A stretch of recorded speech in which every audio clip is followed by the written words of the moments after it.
We are learning about foot skills. We're having lots of fun practicing. Come join us.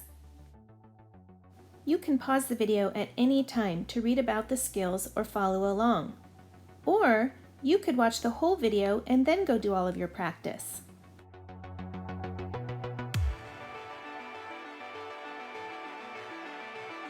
When you're just getting started, it's important to really take your time and stay under control. This is pretty tricky when you're just getting started and is really helpful to improve our footwork and agility. If you're a more experienced soccer player, try to go a little faster.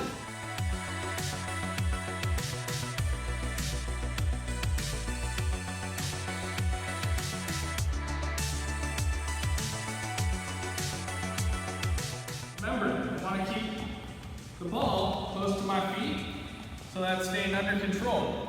In an actual soccer game, you want to make sure that the other player doesn't take the ball from you.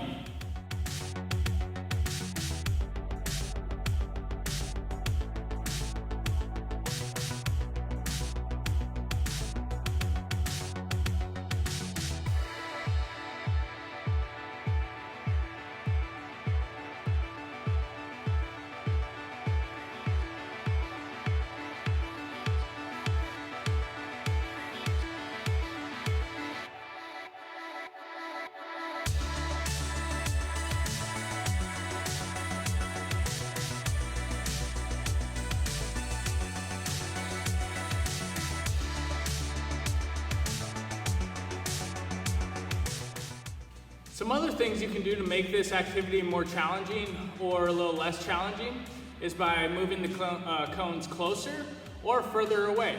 The closer you move them, the more challenging it's going to be. The further away you move them, the more time you're going to have to go between the cones and make it a little easier on yourself.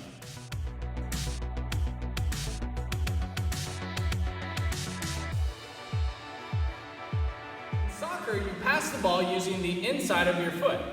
Now, the things to remember when you pass a soccer ball is you're going to plant your opposite foot, you're going to swing your leg through, and you want to really make sure to put your toe up and your heel down. So what you end up making is almost like a golf club out of your foot.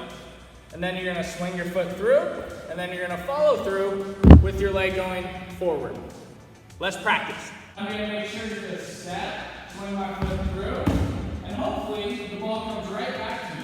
I'm going to try to hit towards the top of the ball so that it stays on the ground. Now, I'm going to set up again, plant, and pass. As the ball gets back to me, I'm going to put my foot on top of the ball. That's called trapping the ball. Now, as you get the hang of it, if the ball comes right back to you, go ahead and pass it again. And as you get even more hang of it, you can start to pass from further away, which also means you've got to swing your foot through with a little bit more force to get the ball there.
skill we're going to work on is called a drop kick.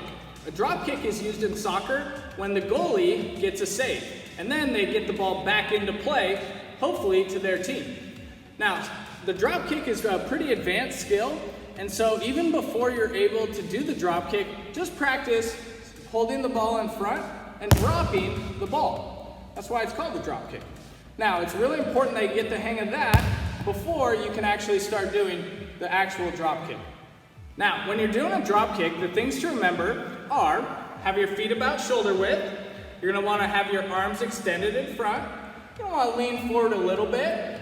You're going to want to take about one step, planting your opposite foot.